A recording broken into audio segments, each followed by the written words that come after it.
Hello everyone, it's Jim here from The Last Man Standing, and if you're indoors and if you've got nothing to do, why not watch this match with me? I'm about to watch Royal Rumble 2000, Triple H vs Cactus Jack, one of the greatest matches of all time. And if you want to watch along with me on the WWE Network, obviously load up the match. I would recommend pausing for about 10 years on the WWE Network, because the buffering is... Well, actually, it went for a period of being fine, but now it's plaguing me again. I am quite confident it will buffer whilst we're watching this, guys. I'm quite confident. I've had it paused for about half an hour, but I'm still quite confident. So if it does, we're just going to have to try and line things up together. But yeah, pause it at the match, just when the match is about to start. If you type the match in on WWE Network, it will come to when the match is about to start. And you pause it, and you can watch it with me. Let's watch this classic Royal Rumble 2000 matchup. Triple H and Cactus Jack. Let's do it. So on 3, press play, and hopefully it doesn't buffer, which it blooming well will. But let's do it. So 1, 2, 3.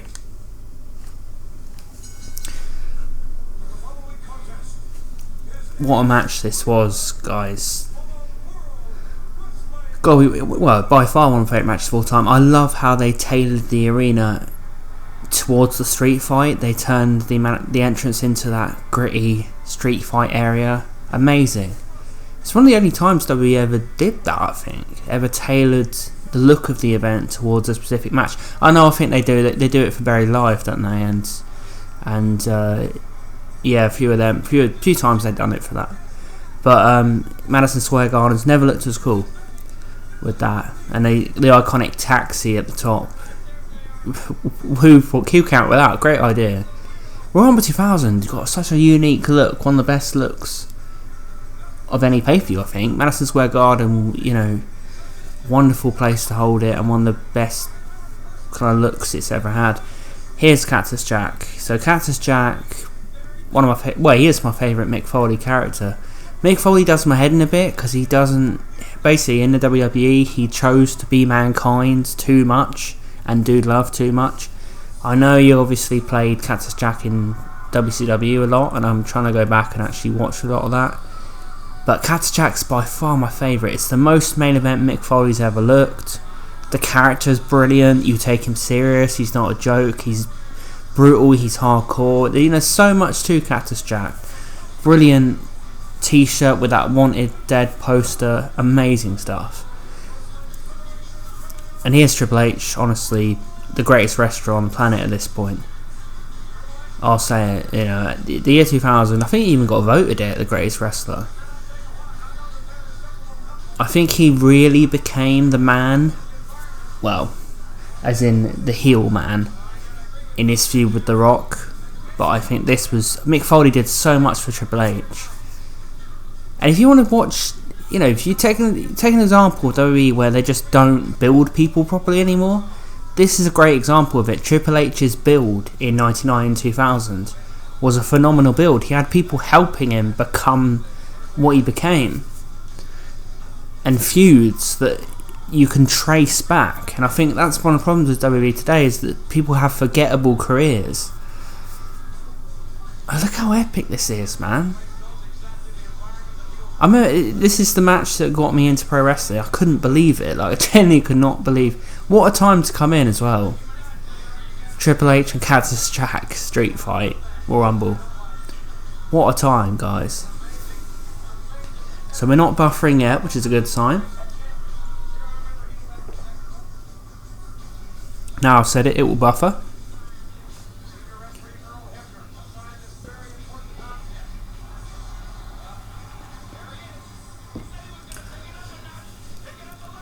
%, their best match. I love the No Way Out 2000 match too, I must say. Is that the best Hell in a Cell match? I don't know. I love the Armageddon 6 man. I think that's fucking unbelievable match. But I do really like their Hell in a Cell. It was the extension of this. How could you top this? This is unbelievable. People can't top this today.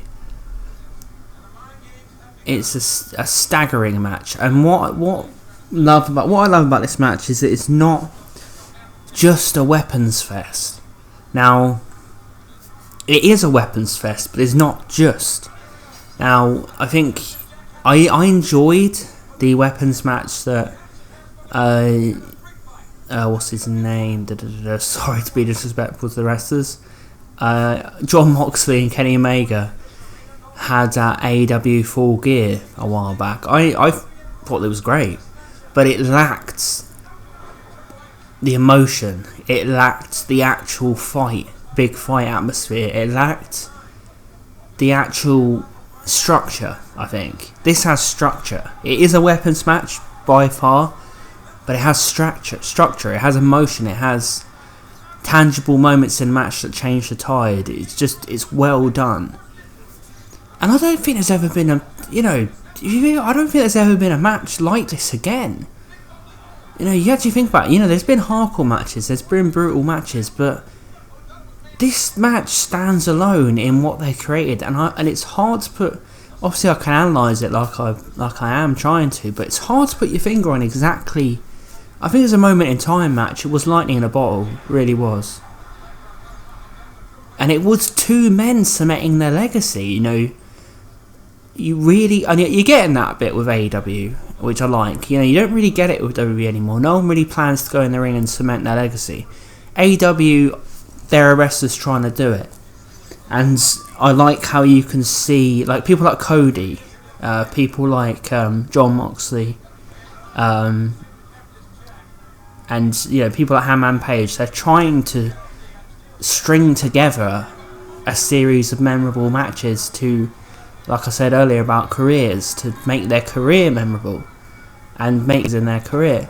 This is what this match did, and this is Triple H cementing his legacy. This is Mick Foley cementing his legacy. I wish I could have the volume louder, because this is JR and the King in their absolute primes, in my opinion. I do like JR in AEW, but I want to hear more of that old JR, and he doesn't like to do it anymore because he feels like he doesn't want people to hear an old guy ranting, but he's great when he did that back here. He didn't rant, he done it justifiably. Oh, Mick Foley took the most savage chair shots in wrestling history, man. Like, just crack on the skull, like, so much. Fucking disgrace, man, Mick. Why did he do it for so much? I mean, no, I've got to give him credit, because they looked incredible. But, this match, you can justify what he goes through. But the event the year before, Royal Rumble 99, was, I can't support the match, The Rock and Mankind, where Dwayne Johnson hits Mankind over the head about 10 times with a steel chair. How could The Rock live with himself? You know that you're causing lifelong damage to a skull. I'm surprised. I'm baffled at Mick that, like, all these wrestlers who develop, these severe concussions and lifelong effects from chair shots. How has Mick not had it? He's a freak of nature. I think Mick, like, even though I really like what he did, he could have exercised more compassion for himself, because he's probably paying for it now. And his his opponents could have exercised more compassion to him, like The Rock. You shouldn't have hit him with that fucking chair 10 times, Rock. You absolute disgrace. And what I like about this match is, the strange thing about it is, it's not the heel beating on the babyface. The babyface beats the living shit out of the heel. So it's kind of a match that you'd never, you don't see often. Usually in a match like this, the heel would gain a prolonged advantage, but essentially Triple H is the underdog. But because Cactus's gimmick is the hardcore, the brutality, the evilness, you kind of support Jack beating the living shit out of Triple H. I actually didn't when I was a kid, because this was the first match, one of the first matches I ever saw. I thought Triple H was the babyface, and you can be forgiven for doing that, considering he gets his arse smashed into pieces, taking more punishment than Harry and Marv. Yeah, and they're fighting and they had to do it. They had to fight in the down the ramp for sure. I always wondered if that was real bricks, and if it was, that fucking hurt. That stack of bricks on the floor. I know the walls aren't real, but how does Triple H cut his leg? Was it on those bricks? Because he cuts his leg severely in a minute on something. This bit with the wooden pallets, this is fucking wood. You can hear it crack. That is literally wood. Oh, Triple H took that. Unless that's carefully manipulated fake woods, that is woods, man. That's a spine. Spine on the pine, as JR says. But I'm trying to pinpoint where he cuts his leg, and I can't. It's got to be on those bricks. And it's got to be real bricks he got thrown into. Even though you get, arenas set up to look, the Buried Live arenas, this is probably the coolest rampway set up to correspond to a match, I think.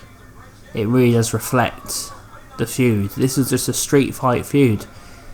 And I think that obviously they did the match of Triple H being the underdog, but you watch the lead up to the event, Triple H deserves the beating. So obviously I hadn't seen the lead up as a kid, so I thought Triple H was a face.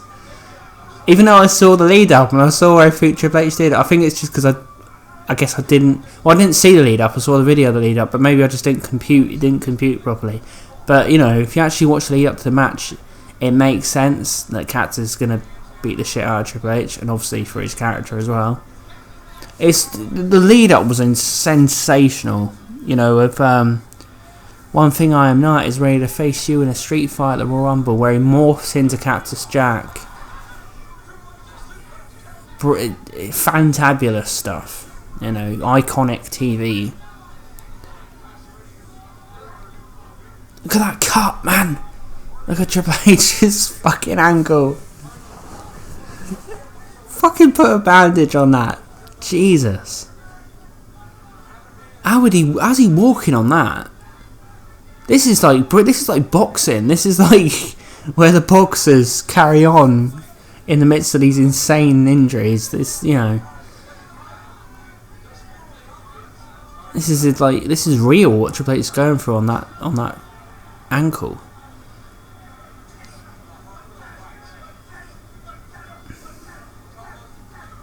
And also in the lead up, you had The Rock obviously assemble the WWE roster when Triple H unholy-esque action of driving Mankind out of WWE. What a segment that was, to see The Rock rally the locker room and bring him back. And then Triple H's heelness got him in this situation. He got himself in this predicament, which I love. I really feel like in storylines heels should inadvertently get themselves into shit, because it's a perfect way to root against them and to realise that you support them getting their just desserts. There's that barbed wire 2x4, first time seen in WWE, I think, at this point. So at this point you can see the barbed wire is fake. For some reason, because he's a crazy bastard, and no need for it, Mick. There was no need. How would anyone know? Basically, Mick uses fake barbed wire now on Triple H, and Triple H obviously cuts himself with the razor or whatever. But then when the referee throws it out the ring and Jack goes to get it again, he gets real barbed wire out from under the ring and then takes it to the ribs and back. Who would have known, Mick? Why would you... I got to take it real. Yeah, but... if you're taking it real... Oh, no, actually. No, that's the real one. Yeah, that's the real one. Yeah, I see, yeah. So that's... You can see it peeling off on him. You can tell it's real. Basically, the one Triple H gets hit with is fake. So Jack was like, use the real one on me. Absolute... glutton for punishment, Mick Foley. What was he thinking, man? You crazy ass bitch.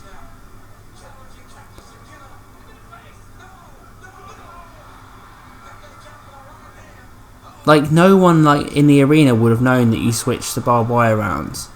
So I think Jack just did it to get himself in the zone. I'm just going to take some real wire to my ribs and back.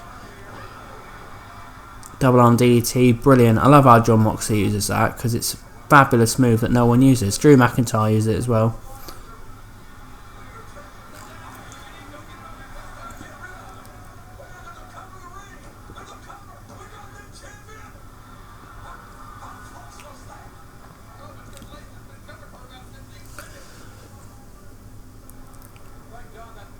But I suppose the conversation could have been, Jack could have probably said to Triple H backstage, look, I'm badass. I am 100% man. So I take the barbed wire. You don't have to. I will take it. I am Chuck Norris. Like, that's the only conversation I can presume happened. A real pioneer for hardcore, though, we have to admit. Mick Foley. And I am glad they had that brutal match in AEW. I am, because this is we need that. And I think people are hard on brutal wrestling today because they think, because WWE have gone for a period of having no blood for so long, they're obsessed with not seeing blood in a way. It's too, there's no need for it to be violent anymore. I've really missed the blood of the SD here, the Crimson Mask, of the Ric Flair matches, the Dusty Rhodes matches, the Triple H matches. It adds so much to it. It adds brutality, it adds emotion, it adds entertainment, gotta be honest. It adds a look, that Crimson Mask look. It adds, it gets you pumped up. You realise that things are serious.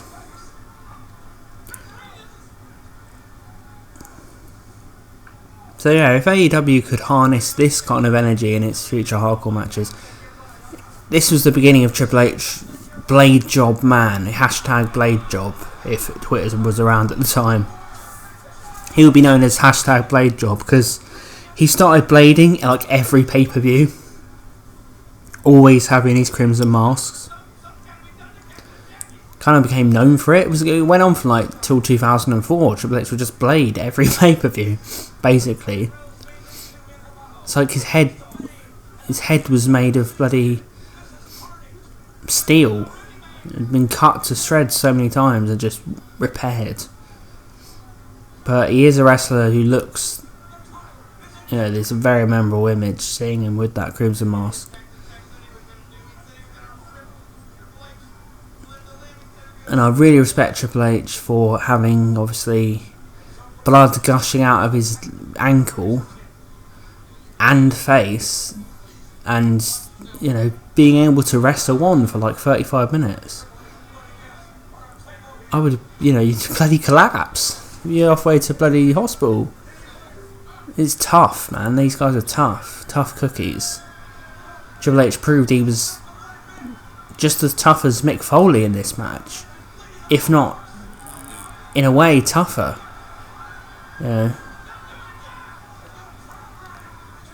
Always thought this backdrop was agony because the table didn't break. Would have fucking killed. I love when the announce table doesn't break. One, it looks more brutal, but two, you always think for the wrestler, oh, I'm sorry, mate, it didn't break. I'm so sorry. You had to go through extreme pain.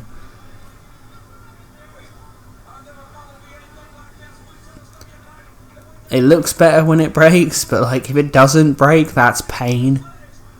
Because it doesn't give way. It looks cooler when it gives way, but if it doesn't give way, it's just a crash and burn, bang. Everything looked amazing in this match. Even that table not breaking then, and then Triple H falling down and almost breaking. Everything looks with this sense of brutality, this sense of believability as well. This is a brutal match, but Moxley and Kenny Omega did stretch believability. This seems believable. Even how much Triple H goes through, I think just before it goes to the point where you think he couldn't take this, it just gets, it stays in that area of being a believable fight and that these men could carry on.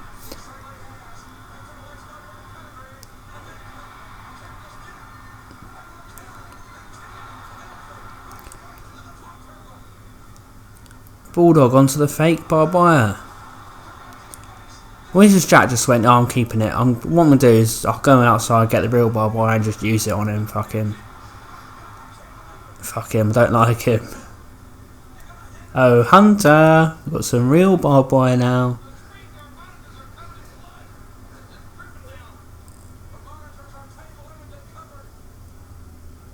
I think Triple H did a blade job a month before as well against Vince McMahon in that. No, that was Vince McMahon. Yeah, Vince McMahon done a massive blade job. So yeah, this was, I think, Triple H's first major blade job.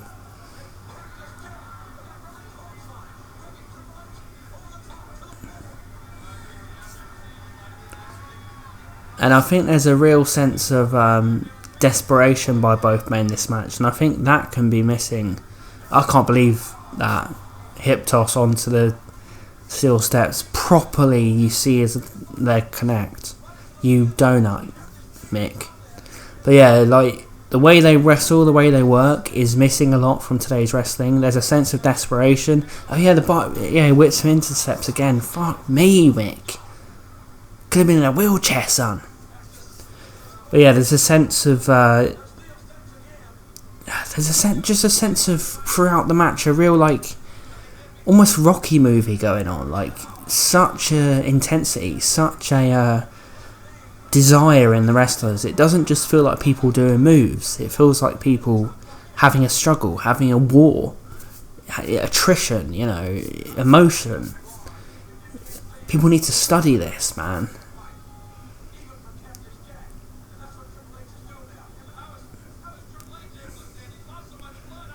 And people need to learn to sell as well, like, because these guys sell all the way through this match and just, they don't trivialise anything that happens. Obviously Cactus sells less than Triple H because he's supposed to like pain, but he still sells Mick Foley. I think that's one of the things you can forgive about Foley, like all these people today who take 1,000 moves and barely sell. Mick Foley, one part of his shtick was he'd take 1,000,000 moves, but he'd sell them like $1 million every move. So it didn't matter how many he took, because it was like every single one he sold it really, really well. And you just thought, well, he took that move and he's just so tough that he can keep taking them, I guess. So that's is that the fake one? Yeah, that's the fake one into the leg. Didn't want barbed wire on the leg. What was the point, mate? What was the point in getting it in your fucking abdomen, mate? I'll just bust my ribs up, but I won't take it in the leg. I love how Triple H sells the blood. But yeah, my obviously my friend who I do the channel with, James, who isn't here at the moment, brought up such a good point when we talked about this in our Why We Love WWE Year 2000 video, how his dad would always come in like halfway through doing the washing up or whatever and would be like trying his hands. He'd just be watching the match, not a wrestling fan, but he'd just be drawn in. And I think this is one of the perfect matches to draw someone into pro wrestling, because it kind of resembles everything that you could love about pro wrestling.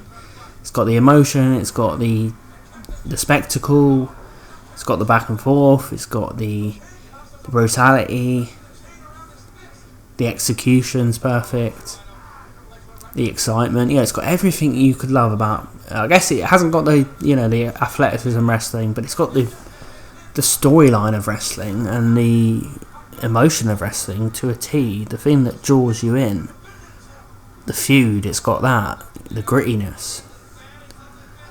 So yeah, Cactus Jack now handcuffed like he was at Rumble 99 when he took 9 million chairs. This is what I'm saying, this is a version of that match which is good. I hate that match with The Rock and Mankind, because just so much stupid stuff happens. Like, Mick shouldn't have done that. Shame on you, Mick. Fucking steal, mate.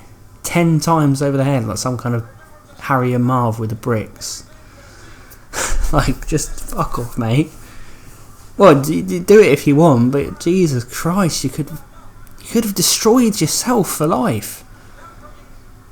And The Rock just said, no way, mate, I'm not doing that to you. Just like The Undertaker and Mankind. I love that match, but fuck me, Taker. Could have killed the bloke. Cactus, Mick Foley must be so persuasive in getting people to do shit on him. Must be like the Johnny Knoxville of fucking wrestling.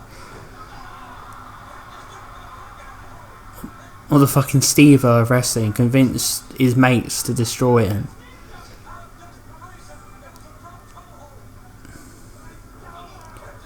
I like the idea in the match of Triple H handcuffs. You know, Cactus feels like such a force of nature in this match. I think this is the most time we've ever seen Cactus Jack or Mick Foley as a force of nature in a match.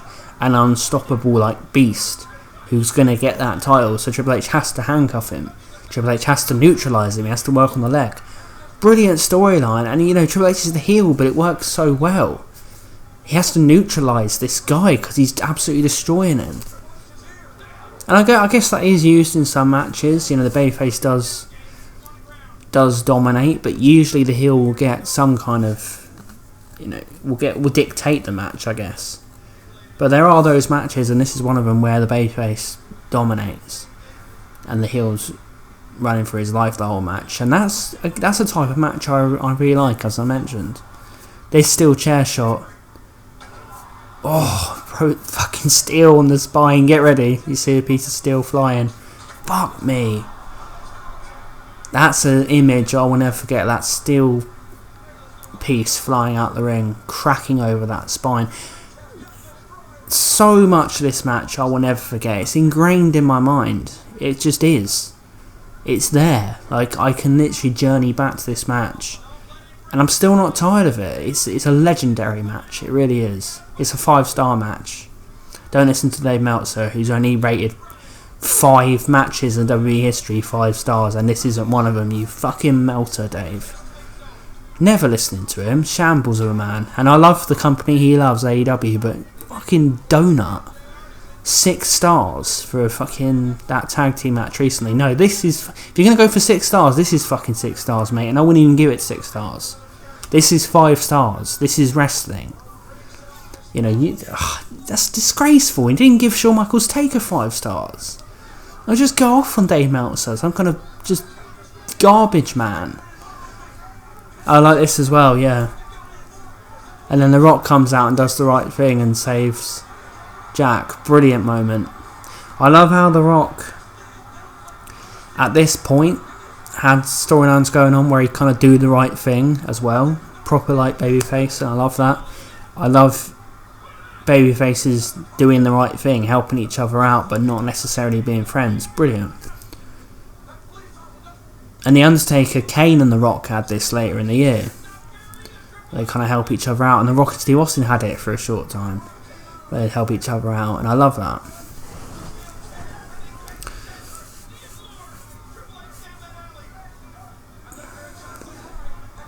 This is just like an absolute brawl, an absolute battle. Electricity in the air. You can cut it with a knife. Now, I always wonder, was the table supposed to break on these pile drivers? He does it next month as well in the cell, and he doesn't break again. If it were broke, that would have been... Oh, that table didn't even give an inch, man. Fuck me. It was obviously supposed to break. It would have looked better, it would have been safer. That was... Jesus. And it didn't give an inch next month either. I mean, how did Triple H take that? Foley must have protected his head somehow. Because that's just crack, like... I don't care if it's like weak wood. You know, if it's not giving an inch, it's not giving an inch. Triple H sold that so well. Absolute, like, masterclass seller. You know, if you want to be a main event seller, watch Triple H. I feel like main eventers need these sort of matches. This is what's annoying me about WWE, getting rid of blood, Like, if you're going to have a Hell in a Cell pay-per-view and you ban blood from the company, you're done, in my opinion. You're an absolute sham. You're a disgrace. One, you shouldn't have a Hell in a Cell match. It should be a Hell in a Cell pay-per-view. It should be a spectacle. Two, you cannot have Hell in a Cell without blood. I'm sorry. It doesn't make any sense. It doesn't make any sense. It does not make any sense how you would have that. And the wrestlers are suffering because they're not having, AEW's proving that is something that can work. Cody having these blade jobs. It builds sympathy. It builds intensity. It builds drama. To never have blood, you've taken away a key ingredient in building drama. You just have. How many... Seth Rollins could have... backdrop onto the tax. Fuck me, Mick. Jesus. And obviously everyone followed from this point. This is where the use of tax kind of became prevalent. It still wasn't prevalent until a few years later. Pedigree, and I love this kick out because it was one of the first finisher kick outs. No one in the arena can believe it. The crowd goes mental. Triple H's face reaction is unbelievable wrestling. And Stephanie's reaction and Noel Hebner's reaction. That's a finisher kick out, guys. Finisher kick outs are out of fucking control in wrestling. And it should be a fucking shock to the system. And obviously the pedigree onto the tax.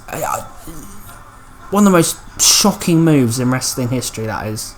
I couldn't believe it. Face first. And then the iconic image in a minute of Mick Foley on his feet with tax in his head. Unbelievable. And again, and Triple H is selling there. And it's a way of Jack demonstrating and Mick Foley demonstrating the toughness and the grittiness. He's on his feet after the match with tax in his head. He's still upholding the character. He's still coming for you. And Triple H, the selling there is second to none. He looks like a shell of a man. Brilliant. He looks like a boxer who's just been bludgeoned to death. And even Jack there, he's going to get up in a minute, but he's even selling that, lying like a fucking car wreck victim.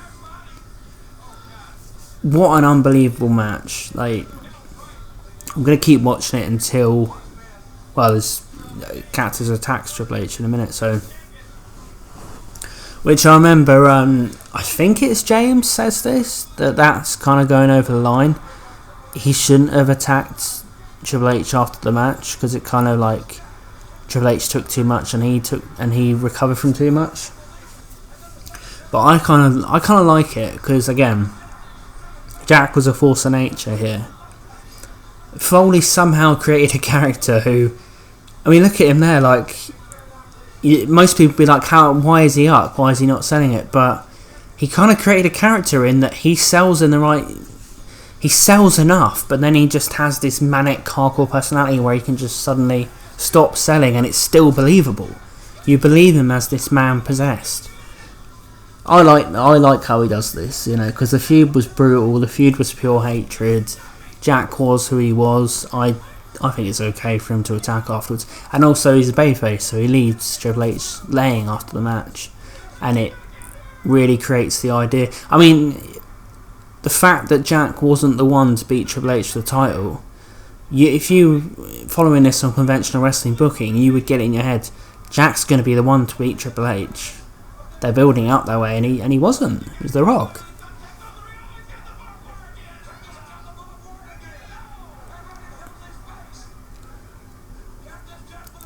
Excellent stuff.